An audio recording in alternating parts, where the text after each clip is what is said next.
Most HDR effects require careful planning and multiple shots at different exposures.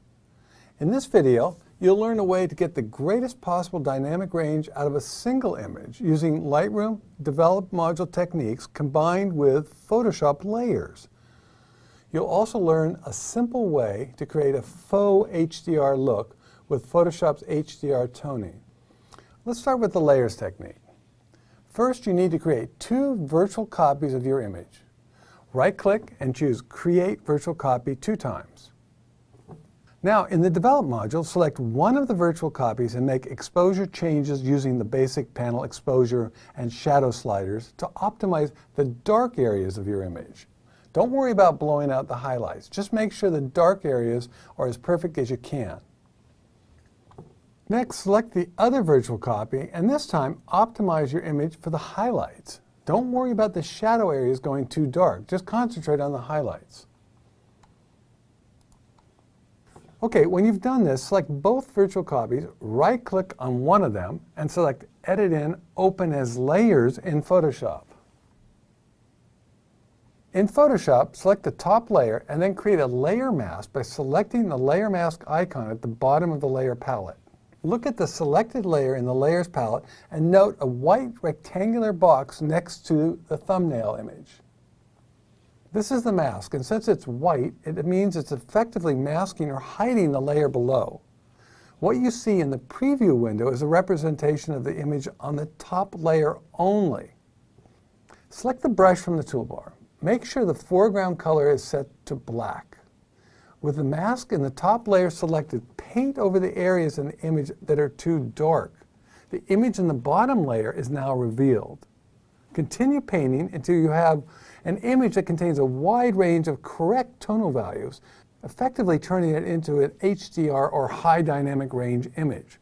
Okay, I'm going to change my brush to a little bit softer brush, so it's not such a hard-edged brush. I can go up here and do that simply there. And now when I paint in here, you can see the brush is softer, and the transitions now are a little less extreme. Come in through like this, and I'm just revealing the layer underneath where the exposure is correct. And now I'm going to switch to white by hitting the X key, and I'm going to paint back the mask a little bit in here. I could just go in and enlarge this image and fine-tune it. I think this is enough for now. You get the idea, but I could spend more time just to get a very precise mask. Since it's not a destructive process, I can go back at any time and redo areas or delete areas where I've added the black or white.